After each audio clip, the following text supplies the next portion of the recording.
up guys, Otterpop here and welcome to yet another Dan vs. review. So this is going to be the review for Season 1, Episode 18, Dan vs. the Family Camping Trip. Now, if the order sounds slightly off, let me just quickly explain. The episode, Season 1, Episode 18 was supposed to be Dan vs. Dan. That was the airing episode, but the intended order was for that particular episode to be the season finale. So that's how I'm going to be reacting to it, is basically I'm just shifting that to the last episode, and then the others are just moved up by one episode. So if the order seems a little bit funky, that's why. Anyways, you guys know the drill. The link to the reaction is going to be down in the description below, as per usual. And as also per usual, let's start off this review with a quick recap of the episode. Chris goes camping with Elise and her parents instead of hanging out with Dan, so Dan tries to find a way to ruin their camping trip, maybe even scare them a little. I mean, technically it aired as 3 episodes later, but this is virtually 2 episodes after we just, really got to meet Elise's parents for the first time, and I had previously mentioned that I'm like, well, seeing the relationships explored would be good, and sure enough, 2 episodes later, it freaking was. There was a little bit on the relationship front with Elise and her parents, but there was a lot more with Chris and Elise's parents that was explored, and I was a little bit happy by the end of it, still just kind of like meh, but a slight bit happier by the end of it.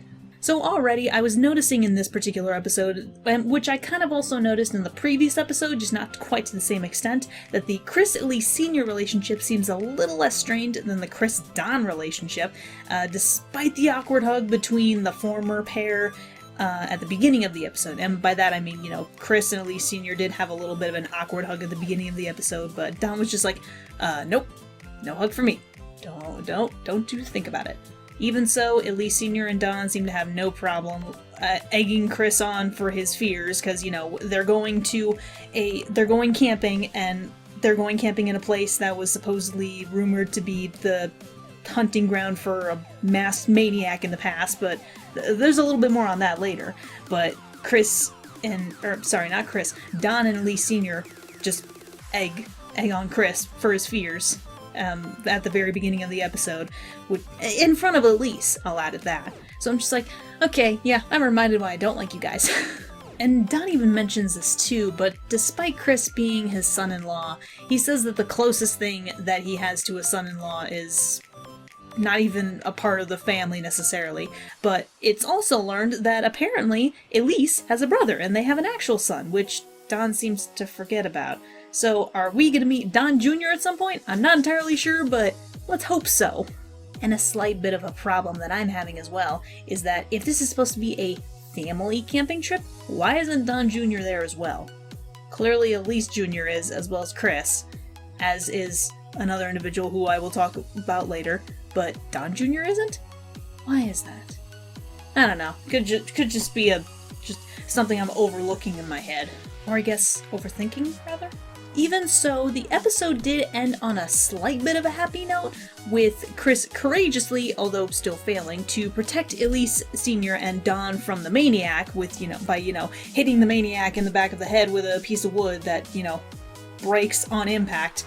Again, courageous move, but he totally failed at that because, big maniac is like 7 feet tall or some nonsense like that.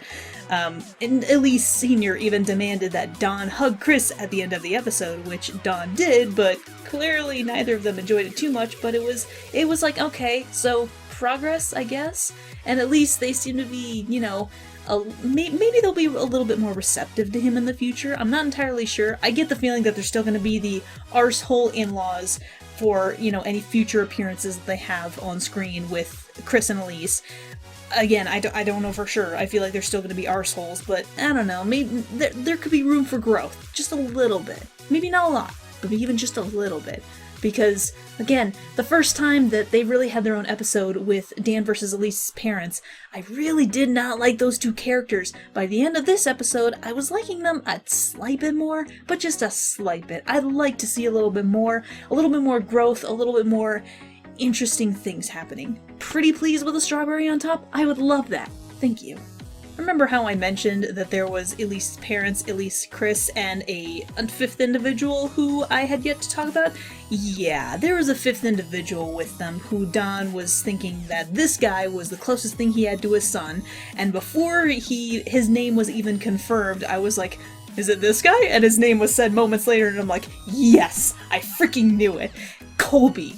Colby is here for the family camping trip. He isn't even married to anybody in the family. He's just the guy that Don and Elise Sr. seem to prefer over Chris. Which, I mean, I kind of get, I'm not entirely sure. Elise Sr. and Don's complete distaste for Chris is on full display when they even invite Colby to the family camping trip. They invite him, but not Don Jr. for whatever reason. And they invite him without her knowledge, which does make her furious, and I can kind of understand that. She's not happy with her parents. I don't blame her. I really don't. Heck, I'd be mad too if I ever saw one of my exes. Well, to be fair though, my parents don't really care for any of my exes, namely the first, but neither do I.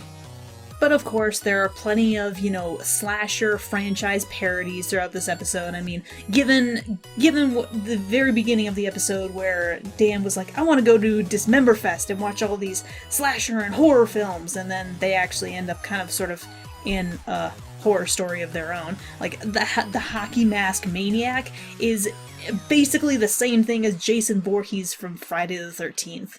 There's the trope of telling spooky stories around the campfire, and, one of them happened, well, technically only one story was told, but, it happens to be true and stuff. Well, I mean, Dan technically said it at the beginning of the episode that it was a true story anyways, but, Elise Sr. was telling the story, and it's like, oh, telling spooky stories, well, of course this one's gonna be freaking true. The exact same thing happened in Tucker and Dale vs. Evil, where they were telling all kinds of spooky stories around, and then there's this one dude, Chad, who... Chad, such a dumb name, but it kind of works. He starts telling a story. He's like, "This is real. This is real." But I digress. That just kind of made me think of it. Tucker and Dale vs. Evil is 18 plus. If you're ever interested in it, it's actually really funny. It's freaking hilarious, and it's really good. And I can't believe I managed to get through that whole movie and will watch it again. That is not normal for me. I'll explain later.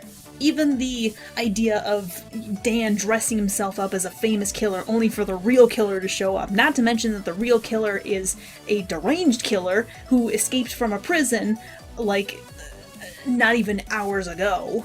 And honestly, that's probably as much as I'm gonna get with the references and the parodies and jokes. Those were the big ones that I really noticed. But here's the thing, is that I know enough about, like, the jokes and the parodies and whatnot, but I'm not gonna look any further into it because there's an actual reason for it. I have said it multiple times in previous, reactions and reviews and even games. Horror is not my genre. I do not like horror. I don't even like writing horror. The closest thing that I've written to horror is a friggin' psychological thriller where I kill half of the major characters in the first book alone. That's even much for me. It's really hard to do. It's really hard to write, to read, and especially to sit through. Whether, I can kind of watch playthroughs because at least there's a little bit of a filter, so it's a little bit easier to get, but playing horror games myself, or watching horror movies, especially some of the original, horror and slasher type stuff, it just, I do not like it. I've never liked it. I considered I Am Legend to be horror. I couldn't stand that frickin' thing.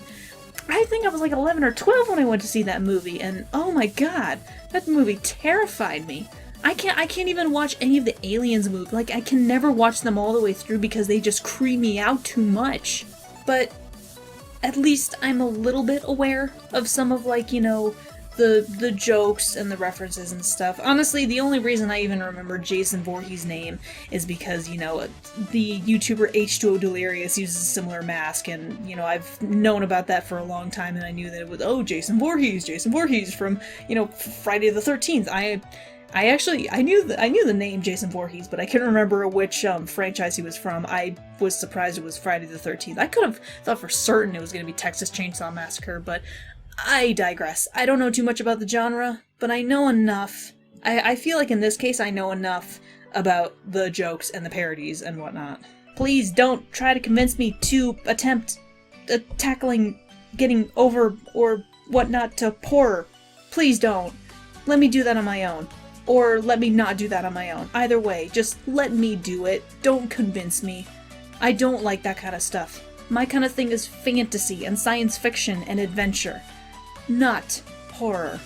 I don't care what Dan says about, needing to watch more and more to become desensitized. I don't want to be. I don't.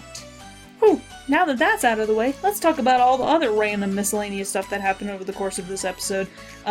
Chris not liking horror, I mean, kind of like me, it was actually one of the things I mentioned in the reaction where I was saying that I can actually identify with this. I don't like horror either, but it has been mentioned in previous episodes that Chris does not like horror, so it's nice to see them carry over little details from time to time. I mean, they do kind of the same thing with recurring characters. Speaking of which, a recurring character has returned.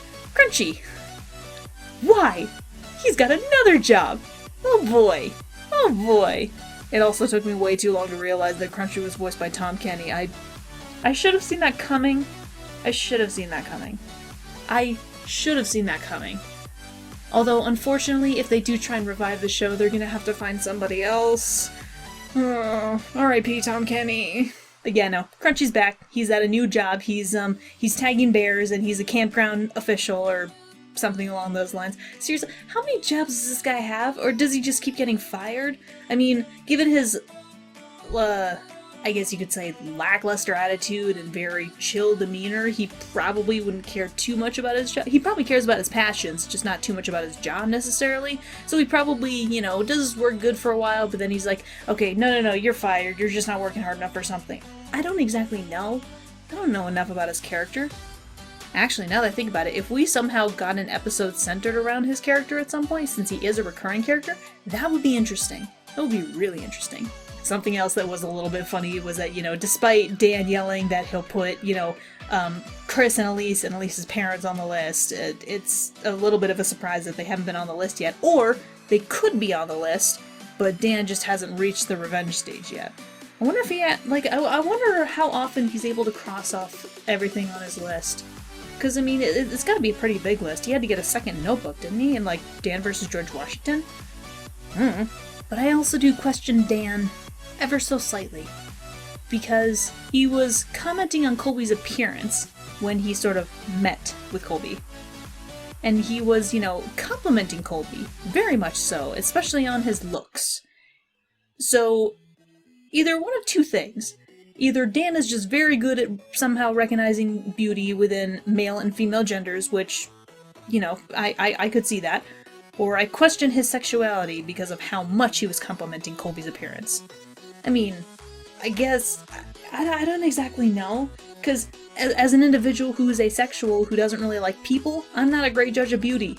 I don't consider myself beautiful, I don't really consider myself ugly, it's just, I have a face. That's literally what I see. I'll say my mom is good looking a lot, but I'm also biased, because, I don't know. I'm not really a great judge of beauty.